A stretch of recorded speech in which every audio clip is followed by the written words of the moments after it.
I'm going to start this video off with a disclaimer. I fucking love One Punch Man.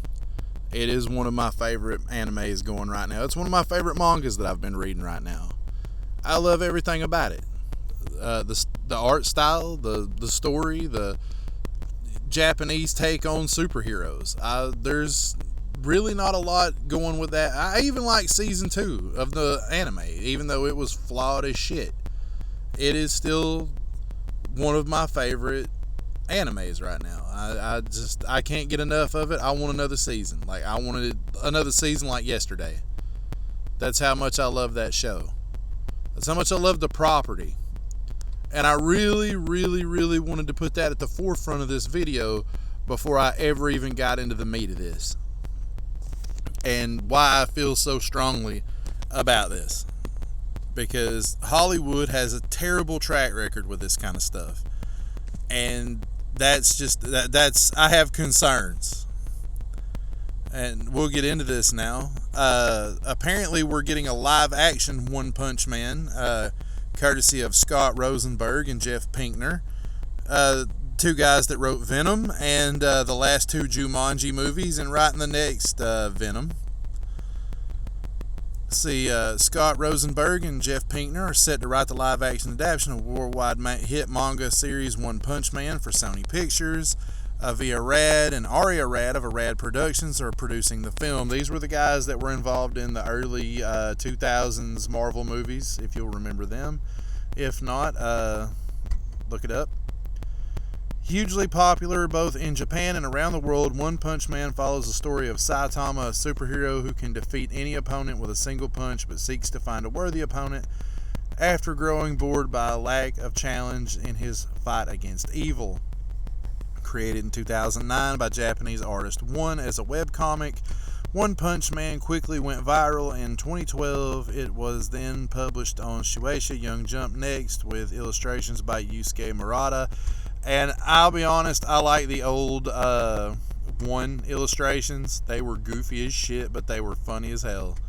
If you get a chance, you can look those up. The old webcomic, please do. They are highly amusing. But Murata's work is amazing. I love his illustrations. The series saw worldwide sales of over 3 million copies when the English edition published by Viz Media debuted in the U.S. in 2015. The first and second volumes made the New York Times manga bestseller list, and not really a milestone anymore. Nominated for an Eisner and a Harvey Award. Not really. Those don't really mean anything anymore either. But still a great property. One Punch Man has led to critically acclaimed anime TV series, as well as video and mobile game. I have not touched any of the One Punch Man games. The Hero Nobody Knows, I haven't touched it. I love fighting games, but I love the 2D stuff. I'm not really that into the, like, it looks like Ninja Storm, the Naruto Ninja Storm, and I'm just not about it. I used to like those games, but my heart will always belong to 2D fighters. I actually play Dragon Ball Fighters quite a bit as far as anime games goes. Looking into trying Grand Blue next, but that's kind of off topic. Let's get back to the Variety article here. Insiders say Sony is very high on the property given its popularity and the possibility, I can read, of adding another franchise to the pipeline. Rosenberg and Pinkner have become favorites at Sony after penning the hugely successful Venom and Jumanji The Next Level, about the past December, blah, blah. And that is the article. Now let's get into why I don't really believe this is a good idea. I'll just throw a few examples out there, and we'll start with Dragon Ball.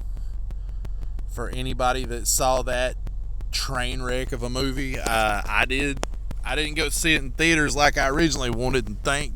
It basically killed the optimism and enthusiasm for American-made manga adaptions, and then I allowed myself to feel just a smidge of hope when they announced that they were doing Death Note, and then, oh God, it was.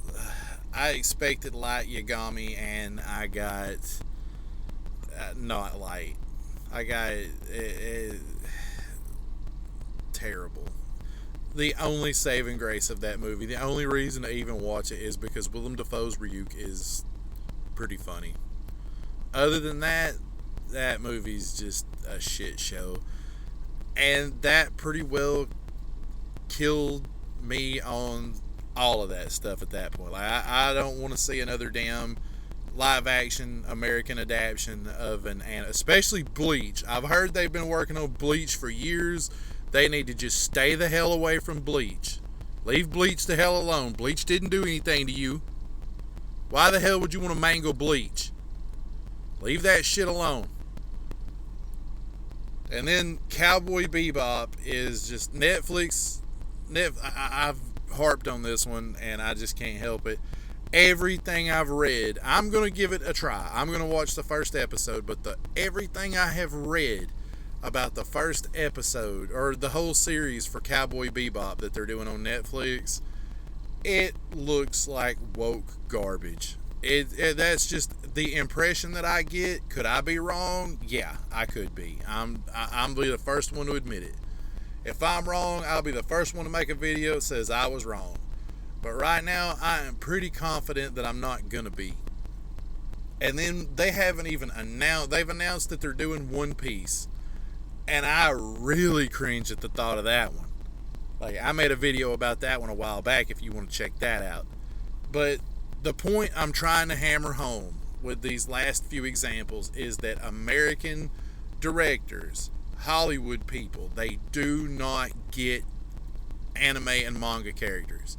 They don't get them. That's why it doesn't translate well.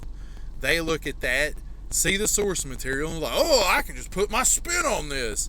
That is like painting a mustache on the fucking Mona Lisa. It doesn't need it. Or putting a nose on the Nemesis. Why? Why would you put a nose on Nemesis in Resident Evil 3 Remake? It makes no damn sense. Why would you do it? I swear, every time I look at that shit, all I see is a damn sideways nose. It's ridiculous. Sorry about that. That just bugs the piss out of me. They put a nose on the damn Nemesis. I'm sorry. I apologize. That was uncalled for. But I think I've made my point with this. If you enjoyed Dragon Ball or Death Note, I ain't mad at you. Good on you. I mean, I ain't here to argue whether, people like what they like. Did I like it? No, it was too far from the source material for me. But with the track record that I've seen on this stuff, and Ghost in the Shell is another one. It wasn't perfect. It was kind of meh. But that's just another example of why they need to stay the hell away from anime and manga. Leave it the hell alone. There's no reason to mess with it. It's perfect like it is. It's the perfect medium for it. It's like, I've heard they want to do a Metal Gear movie. They damn sure don't need to do that. It's in the medium it was made for. Stop trying to adapt things. You don't do a good job. It's terrible. Anyway, let me know what you think down in the comments. If you enjoyed the video, please throw a like on it. Remember to subscribe, and I will catch you on the next one. Thanks for watching.